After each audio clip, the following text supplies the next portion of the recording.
नमस्कार, मैं हूं पवन त्यागी।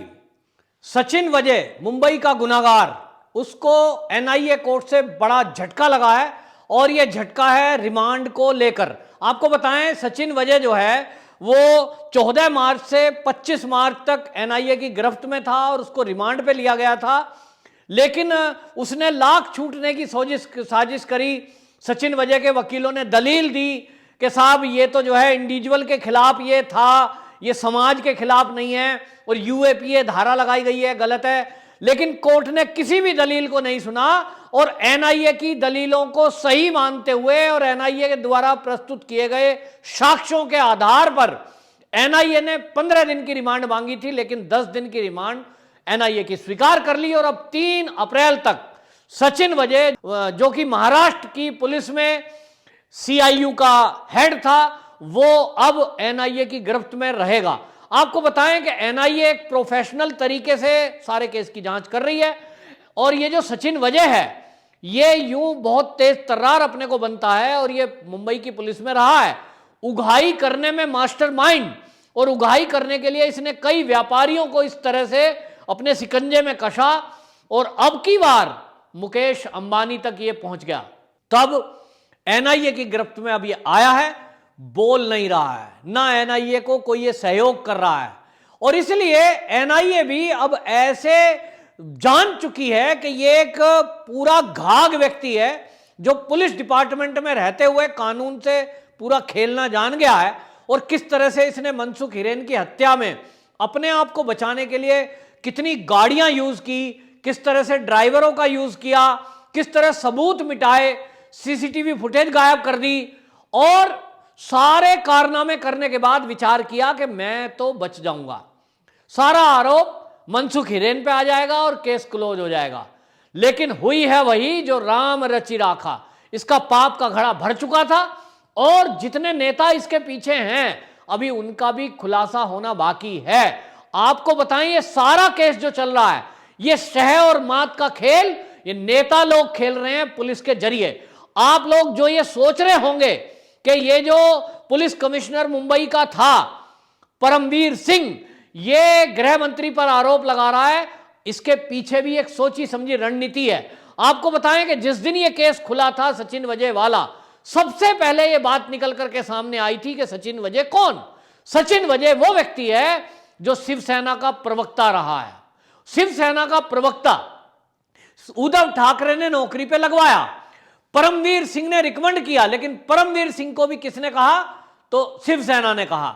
और इस सारे केस में शिवसेना पर जवाब नहीं बन रहा था, शिवसेना फंसती नजर आ रही थी। और इसी बीच में जानते सब थे, एनसीपी भी और कांग्रेस भी, कि इस दलदल में वो भी गंदे हैं।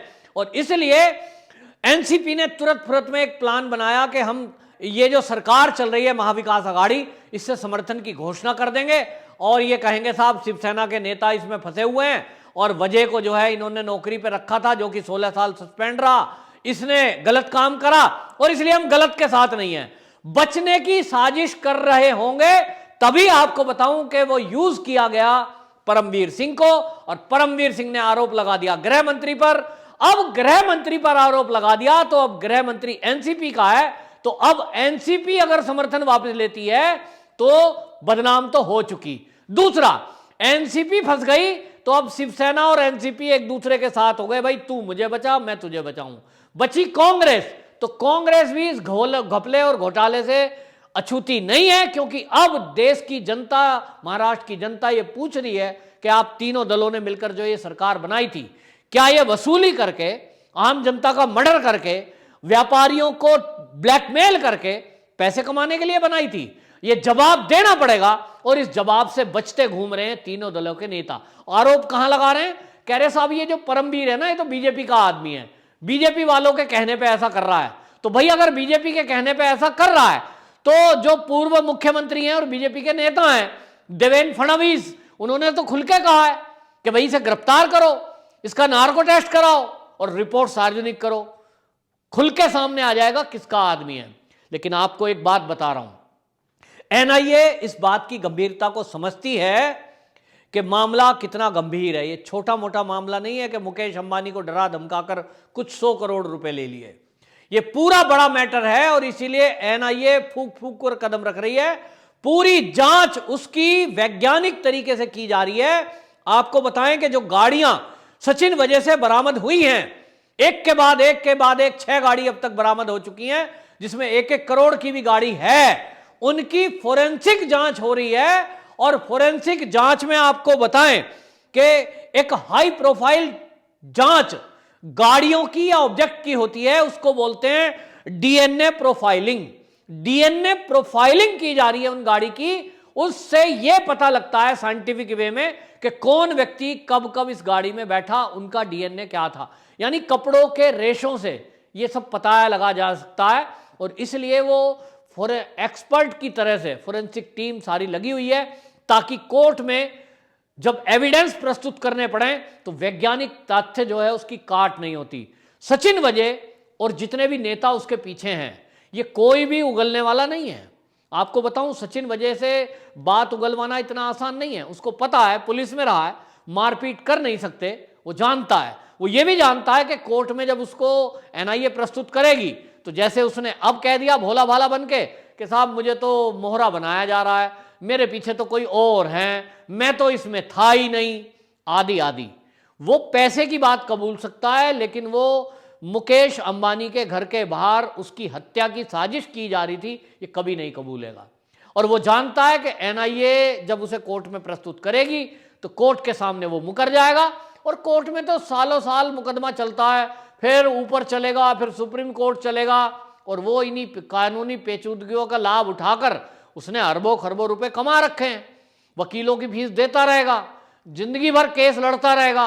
अभी आप एनआईए को देख लीजिए, 10 दिन हो गए ये जांच करते हुए, ये सचिन वजह उगल नहीं रहा है, नेताओं का कुछ खुलासा नहीं है।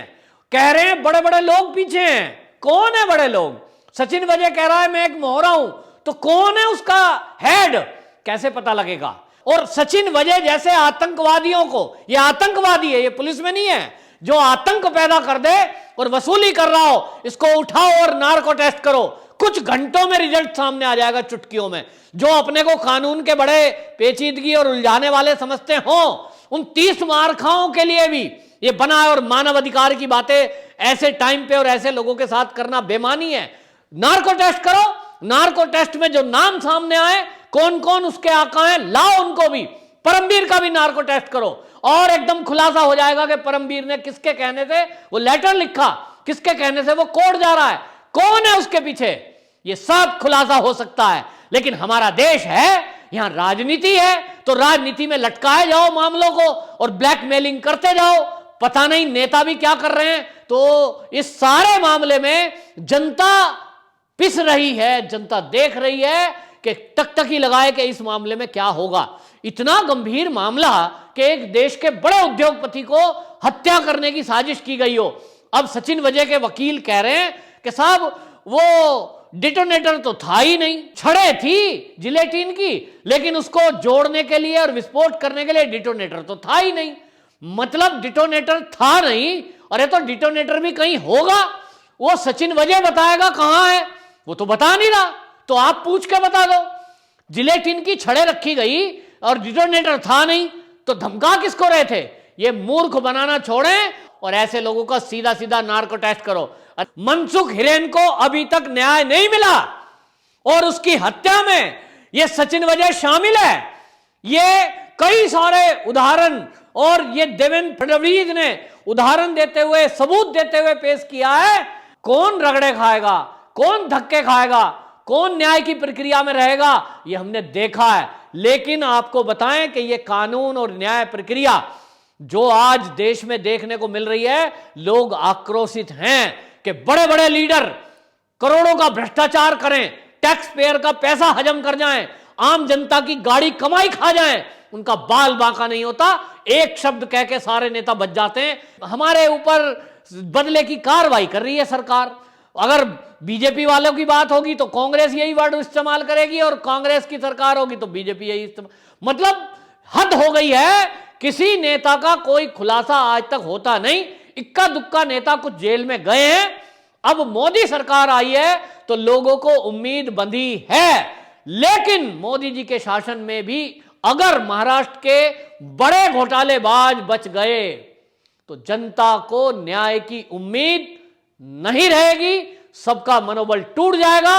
और इसलिए मोदी जी से आग्रह है कि इस केस में सरकार किसकी बनती है, सरकार किसकी बिगड़ती है, बीजेपी ही बीजेपी आएगी, लोग बीजेपी की जय जयकार करेंगे यदि आपने निष्पक्ष होकर इसकी जांच कराई और यहां नार्को टेस्ट कराकर भ्रष्ट जितने भी अफसर हैं, चाहे वो पुलिस डिपार्टमेंट में हो, चाहे वो किसी और विभाग में हो, जिन्होंने इस ट्रांसफर पोस्टिंग के खेल में पैसे के बल पर प्रमोशन पाया है और नोट कमाए हैं, जनता की गाड़ी कमाई को लूट खाया है, सबकी जांच करो, सबकी जांच करो, संपत्ति जब्त करो सबकी। आपसे बड़ी उम्मीद है, रिफॉर्म करिए, जो बदलना पड़े उसे बदलिए, क्योंकि ये टाइम, ये सुनहरी टाइम है, ये दोबारा जीवन में नहीं आएगा। मोदी जी, आपके जीवन में भी नहीं आएगा और हमारे जीवन में भी नहीं आएगा। हम अपनी आंखों से जीते जी देखना चाहते हैं कि इस देश की कानून व्यवस्था, इस देश की पुलिसिंग, इस देश की कोर्ट कचहरियां अब सुधर गई हैं और लोगों को तुरंत इमीडिएट महीने के अंदर न्याय मिलता है, ये देखना चाहते हैं।